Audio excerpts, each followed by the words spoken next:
ఒక పెద్ద environmental movement start చేయాలంటే ఏంటి కావాలి? పెద్ద పెద్ద ర్యాలీలు, స్లోగన్స్ అనుకుంటాం కదా. కానీ కొన్నిసార్లు ఒక పెద్ద మార్పుకి పునాది వేసేది ఒకే ఒక్క అఫీషియల్ పేపర్. అవును, ఈరోజు మనం అదే చూద్దాం.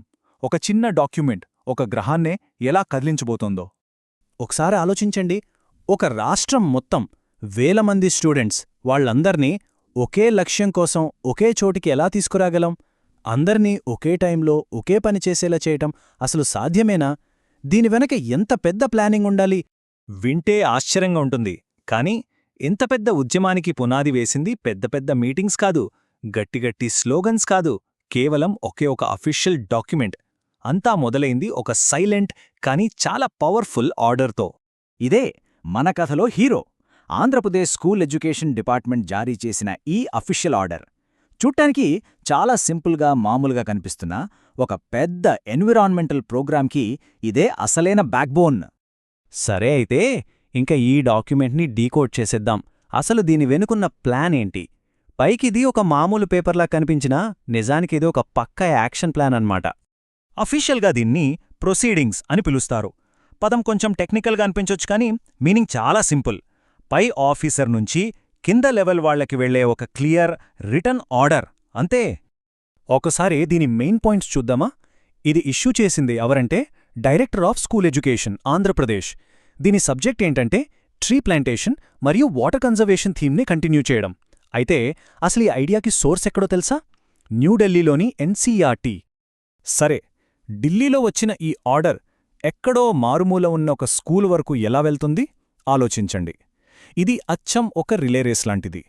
ఇన్ఫర్మేషన్ అనే బ్యాటన్ని ఒక లెవెల్ నుంచి ఇంకో లెవెల్కి చాలా జాగ్రత్తగా పాస్ చేస్తారన్నమాట. చూడండి ఈ ఫ్లో ఎలా ఉందో. ఫస్ట్ ఢిల్లీలోని ఎన్సీఈఆర్టీ ఒక థీమ్ సెట్ చేస్తుంది. నెక్స్ట్ స్టేట్ లెవెల్లో డైరెక్టర్ దాన్ని ఒక అఫీషియల్ ఆర్డర్గా ఇష్యూ చేస్తారు. ఆ తర్వాత ఆ ఆర్డర్ డిస్ట్రిక్ట్ ఆఫీసర్లకు వెళ్తుంది. వాళ్ళ నుంచి స్కూల్స్కి, ఫైనల్గా గ్రౌండ్ లెవెల్లో స్టూడెంట్స్కి చేరుతుంది. చూసారా ఎంత క్లియర్గా ఉందో ఈ సిస్టమ్? ఓకే, ఆర్డర్ అయితే పాస్ అయిపోయింది, కానీ ప్లాన్ చేయడం వేరు, దాని యాక్షన్లోకి తీసుకురావడం వేరు కదా. మరి ఈ ఇన్స్ట్రక్షన్సు నిజంగా గ్రౌండ్ లెవెల్లో ఎలాంటి ఇంపాక్ట్ క్రియేట్ చేయబోతున్నాయి?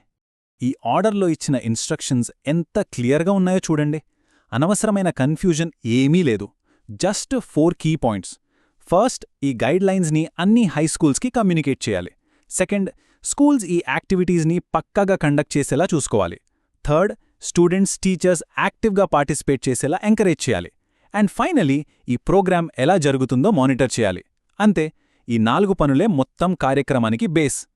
ఇది కేవలం ఆర్డర్ ఇచ్చి వదిలేసే వ్యవహారం కాదు.